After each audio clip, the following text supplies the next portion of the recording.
Big things here at WSU. The university welcomes its new president on her first day. While the Murrow Symposium brings top journalists to campus. Up next. From the Northwest Public Broadcasting Studios on the campus of Washington State University, this is Murrow News 8. Welcome to Murrow News 8. I'm Avian Martinez. And I'm Ella Kastner. Elizabeth Cantwell has officially started her new term as the president of WSU. In her first day, Cantwell made an appearance at the Murrow Symposium where she presented the Lifetime Achievement Award to Harry Smith. Cantwell will replace Kirk Schultz during uncertain times with the federal administration. Washington State University's 49th annual Murrow Symposium brought together journalism professionals, students, and media experts for 2 days of insightful discussions, networking, and career opportunities. Our reporter Bailey Peffer has some more on the highlights from the symposium. From the moment students arrive, curiosity was in the air. The Murrow Symposium is a chance to learn, connect, and get real-world advice from top journalists. Service to all kinds of people. That same curiosity defines this year's Murrow Lifetime Achievement Award winner Harry Smith, an award-winning television journalist honored for his decades of fearless reporting. At some point, maybe that, comes home to roost a little bit. Sure. Sarah Neller, an Emmy winner and WSU grad, has redefined how we engage with live events in the gaming world. I had the chance to ask her what advice she has for students entering the tech and entertainment industries. Be creative, trust yourself, have fun, and don't be afraid to experiment. Experimentation is absolutely everything. So you're going to want to be able to be playful, understand what's resonating with your audience, and then understand really how you can connect with each audience member where they are in the best way that they can be connected with. Award-winning journalist Eric Johnson also shared his experience, urging students to embrace curiosity in every story they tell. Stories are how we learn, they're how we teach, they're how we become interesting, they're what we tell strangers at parties, they're how we find boyfriends and girlfriends. We tell them our stories. And for students here today, the message is clear: curiosity isn't just a theme, it's the foundation of great journalism. This is Bailey Peffer reporting. The 42nd annual Washington State University Fashion Show is this weekend. The event is Friday in Beasley Coliseum at 7 p.m. This year's show features 21 senior designers, a silent auction, and a beer and wine garden. Tickets start at $20. WSU Elson S. Floyd College of Medicine is celebrating its 10-year anniversary. The college has graduated 248 medical doctors alongside more than 900 healthcare professionals. The Corner Museum at WSU is reopening today at 4 p.m. on April 2nd with a special edition. A new mural painted by WSU students. The mural celebrates the region's wildlife and history and will be dedicated as a part of the reopening event. The Three Forks River Arts Festival in Pullman has been canceled due to permitting issues and the closure of the Pine Street Bridge that was damaged in February's flood. The Chamber of Commerce plans to focus on new events for the fall and hopes to bring the festival back next year. Vendor fees will be refunded. The Schweitzer family has offered to buy the Pullman Aquatic and Fitness Center from the Pullman School District for $1.2 million. Regarding the indoor pool's future, it looks like it's due for a remodel. Pullman Public Schools Superintendent Bob Maxwell said the offer is generous and will be considered by members of the Pullman School Board in the near future. A WSU fraternity has been suspended for 5 years. The Center for Community Standards found Alpha Sigma Phi responsible for 5 charges, including hazing, reckless endangerment. The CCS stated that their investigation in late January and the responsible findings came out a week ago. Whitman County Public Health reported its first flu death in the county for this flu season. This is the United States' most severe flu season in 15 years. Healthy adults can spread the flu up to 5 days after becoming sick.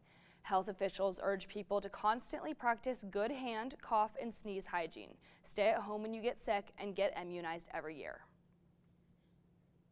The Palouse Habitat for Humanity is inviting the community to put good wishes in the walls of the Pullman Habitat homes scheduled for development in 2025. SC Bravo, Neal Public Library, and Pullman Regional Hospital are of the few of the locations you can visit before Friday to sign a 2x4 stud that will be used to build the interior walls in the home. Coming up after the break, a political commentator is coming to Pullman. And a significant move in Idaho legislation. Up next. Days, months, Hey, I'm Jim from across the street. years, I'd like to give you this. a lifetime can rush by without realizing what we're missing. We lose some of the best moments, some that may never repeat, Come on. or detach from people around us. Our loved ones grow used to this pattern, but it doesn't have to be that way. We have a choice to take action.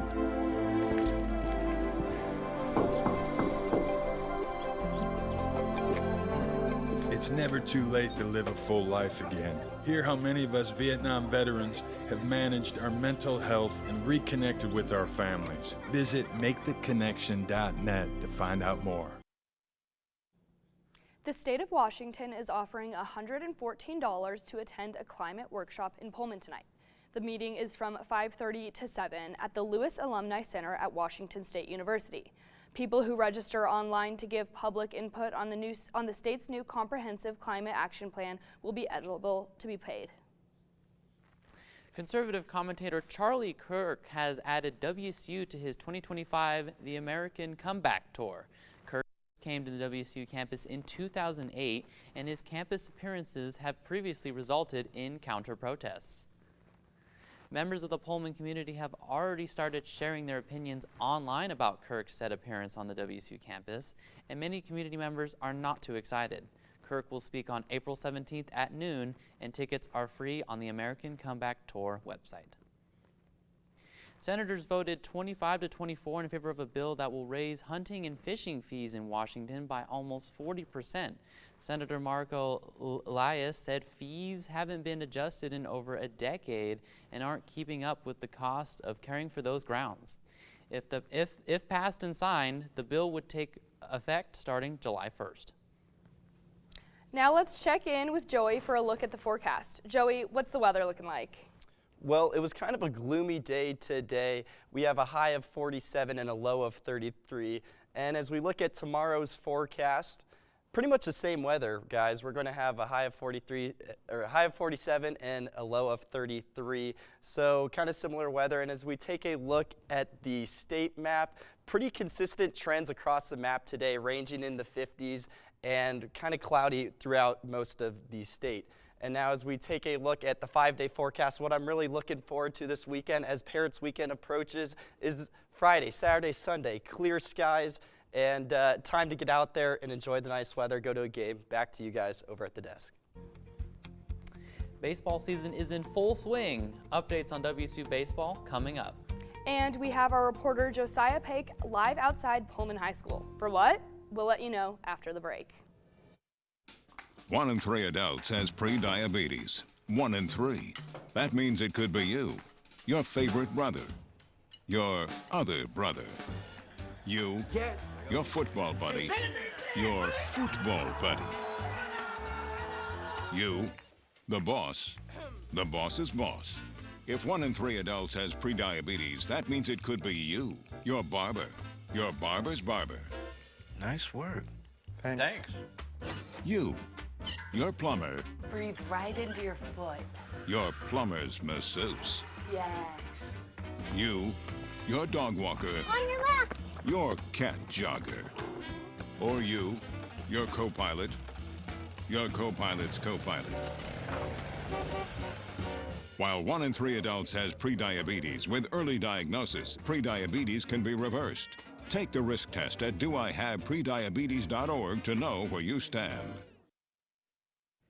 I'm Cooper Morgan. Here's your sports. Our reporter Josiah Pike is at Pullman High School to tell us about their baseball game today. Josiah, what's the score? What's happening?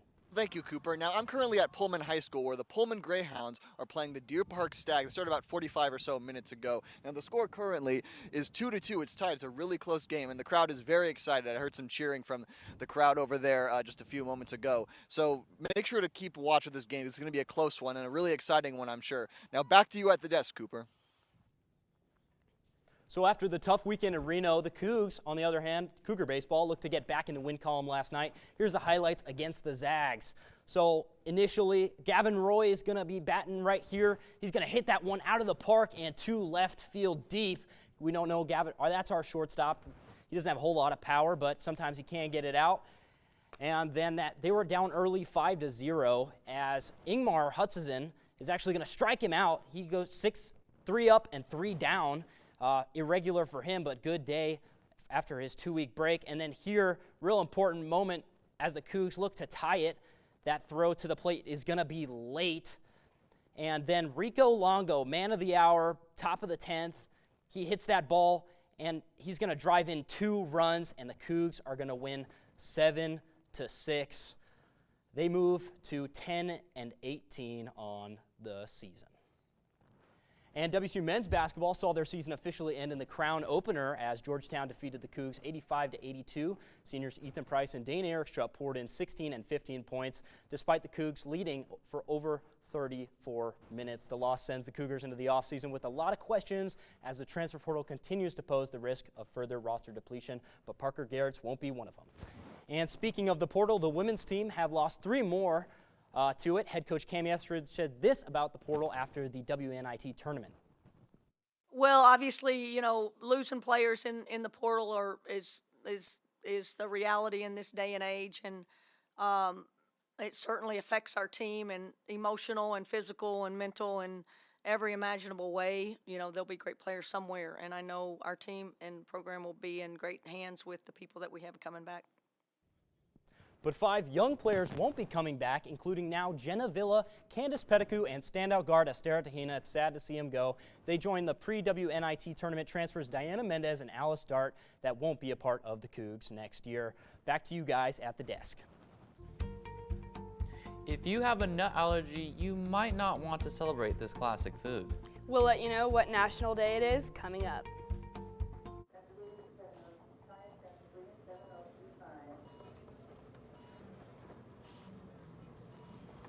It's okay to be scared.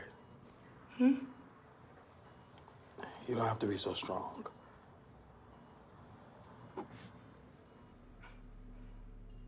Strength is not optional. This is my mother, my purpose. Real muscle is lifting her spirits between bedpans and bad news from doctors that doubt her strength. Strength is buried in bills, managing meds, and swallowing those moments of, Mom, it's me, your daughter. Remember, my strength is super, but I'm still human, right? Look who's here. There she is. Thanks for your patience. How you feel? If you're caring for a loved one, visit aarp.org/caregiving for care guides and community, or call 1-877-333-5885. We all have that one meal that was a childhood staple. Well, today that is National Peanut Butter and Jelly Day. The first PB&J was made in 1901 when peanut butter was considered a delicacy, and it was only served in New York City's finest tea rooms. Nowadays, the average American eats over 2,000 peanut butter and jelly sandwiches by the time they graduate high school. Do you guys like PB&Js? I don't know, I'm not the biggest fan. I can tell you this, I'm not very jelly when they bring out that peanut butter, I'm gonna be honest with you. I'm a peanut butter and honey fan. I don't know. Are anybody else into that? Yeah, I don't really like jelly, so I would rather have honey. Yeah, well, thank you guys so much for watching. Make sure to follow our socials and have a good night.